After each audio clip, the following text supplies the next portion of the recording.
Troisième partie de l'Africa Newsroom, Alseni Thiam, écrivain et économiste, ainsi que Jamel Taleb, notre éditorialiste, nous accompagne depuis le début de cette émission. Tout de suite, notre page culture, et c'est un zoom aujourd'hui sur la Libye. Aujourd'hui, on s'intéresse donc au patrimoine culturel libyen, des peintures rupestres de Tadrar à Cacus, au théâtre roman de Sabratin, patrimoine libyen et d'une richesse exceptionnelle, un patrimoine mis à rude épreuve, mais sur place, des collectionneurs tentent de préserver toute sa richesse. Illustration avec un antiquaire de Misrata dans ce sujet de Gladys Mwamba. Préserver son histoire à travers des pièces rares. C'est la mission que s'est donnée Ahmed Al-Maghi, un collectionneur libyen. Depuis 23 ans, ce passionné d'antiquité se consacre à la préservation du patrimoine de son pays qu'il expose dans son magasin situé à Misrata, à environ 200 km à l'est de la capitale Tripoli. En plus de 2 décennies, il est parvenu à recueillir plus de 4500 pièces qui remontent pour certaines à l'Empire ottoman des années 1200. Mon hobby a commencé il y a 23 ans et j'ai essayé de rassembler la plus grande collection d'antiquités pour célébrer notre patrimoine et notre culture et aussi pour les préserver. Tout cela a été à travers des efforts personnels et maintenant je peux ouvrir le magasin pour montrer ce patrimoine et informer autant de personnes que possible sur leur histoire et relancer l'intérêt pour le patrimoine culturel. Sa collection rassemble des richesses provenant de différentes régions libyennes, mais aussi d'autres pays tels que le Liban, la Jordanie, la Tunisie et l'Égypte. Au-delà de l'aspect financier, sa boutique fait surtout office de vitrine pour exposer ses collections, une initiative saluée par sa clientèle. L'idée d'un magasin de collection est très bonne et c'est une bonne initiative. Il est rare de trouver ce genre de boutique en Libye et j'espère que les gens feront attention à ces choses et se sensibiliseront aux objets de collection afin que nous ayons des expositions. C'est une bonne idée. La préservation des pièces antiques est mise en péril par l'instabilité sécuritaire que traverse la Libye, notamment depuis le début de la tourmente politique en 2011. Mais Ahmed Al-Maghi est déterminé à sauvegarder ces objets de collection pour les transmettre aux futures générations. Alseni Thiam, on sait qu'en Libye, il n'y a pas eu de destruction massive, mais on a surtout constaté un manque de protection des sites et aussi quand même des trafics de pièces archéologiques. 6 ans après le déclenchement de la crise, quel est l'état des lieux aujourd'hui en ce qui concerne le patrimoine culturel? Après, je pense qu'il y a eu peut-être des destructions, mais peut-être que des destructions en Libye en 2011, il y a eu quelques destructions importantes. Mais je pense qu'aujourd'hui, le patrimoine culturel libyen, avant tout, une question de patrimoine, c'est une question d'actifs, c'est une question de comment est-ce que je pourrais vendre la richesse que j'ai à d'autres pays, à d'autres nations. Et je pense qu'aujourd'hui, la Libye doit prendre en considération ces aspects. Et là, comme on l'a vu dans le reportage, il y a certains vestiges qu'il faut garder. Et l'essentiel, c'est de surtout vendre son histoire à travers ces vestiges, ces actifs qu'on a. Et c'est surtout ça qui peut, d'une certaine manière, attirer des vendeurs et pourquoi pas attirer les touristes qui ont tout un regard extérieur et à qui on peut vendre certains biens et patrimoines culturels. Jamal? Quand je regarde le sujet, je me dis la vie continue et que finalement, en dépit des drames dans lesquels se trouve la Libye, la vie continue et qu'il y a des gens qui se soucient du patrimoine culturel et ils ont raison.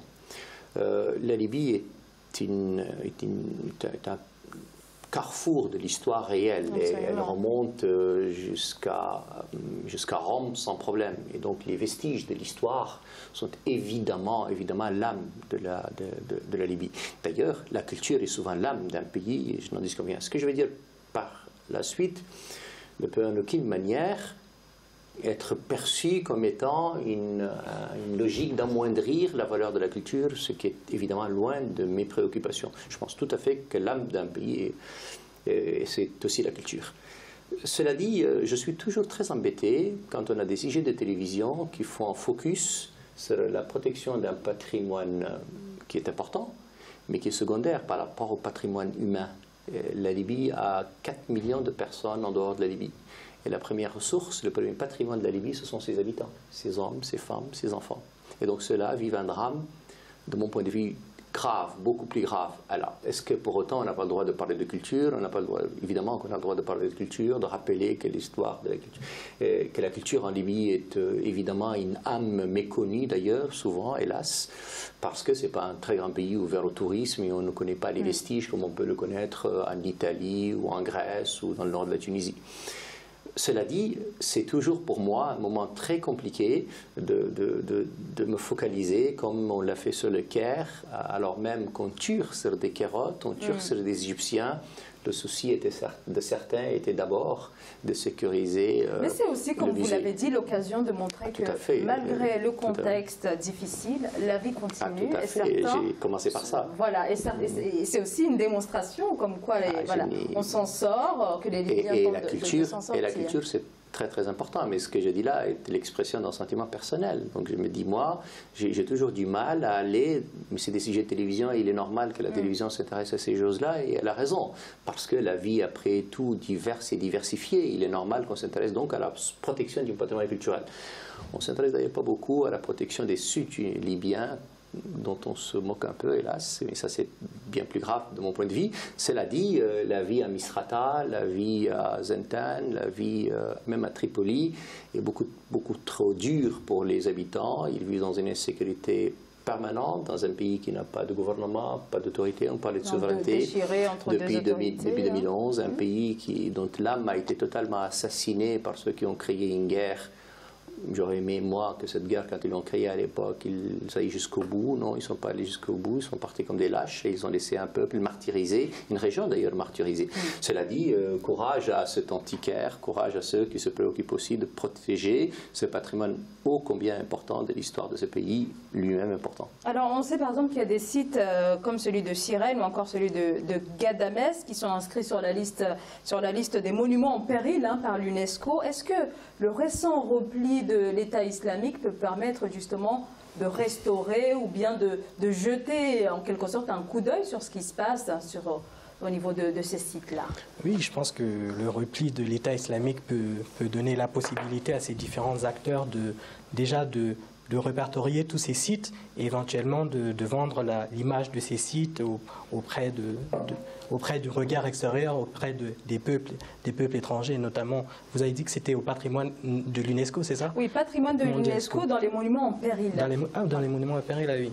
Donc je pense que peut-être que le repli de l'État islamique et des différents groupes rebelles qui sont sur place peut permettre d'avoir peut-être un meilleur regard par rapport au patrimoine.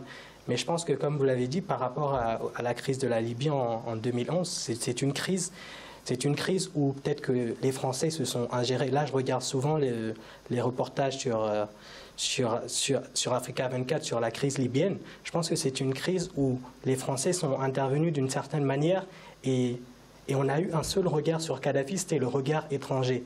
Et tous les médias occidentaux ont véhiculé certainement un regard étranger, une image étrangère de ce qu'est Kadhafi et de ce qu'a été le colonel. Mais je pense que pour beaucoup d'Africains, après je ne vais pas prendre la défense de Kadhafi ou le régime libyen, mais je pense qu'aujourd'hui, comme vous le voyez, c'est un État en destruction totale. Et donc du coup, est-ce que l'intervention de la France a été d'une certaine manière efficace? 6 ans, 7 ans après, on a aujourd'hui le regard historique, le recul nécessaire pour voir qu'au final, cette intervention n'a pas été...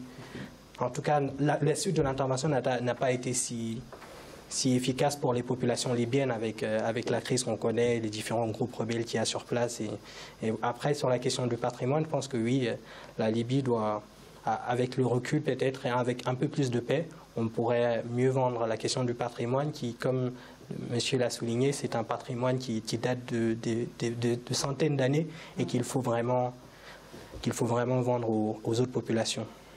Alors, c'est la fin, malheureusement, de l'Africa Newsroom. Je vais tout d'abord remercier mes invités. Alceni Tiam, merci d'avoir été avec nous. Merci à vous. Je rappelle que vous êtes écrivain et économiste. Merci à vous également, Djemal. Merci, et puis merci à ceux qui ont la gentillesse de nous regarder. Eh bien oui. Je vous remercie de nous avoir suivis. À très bientôt dans l'Africa Newsroom.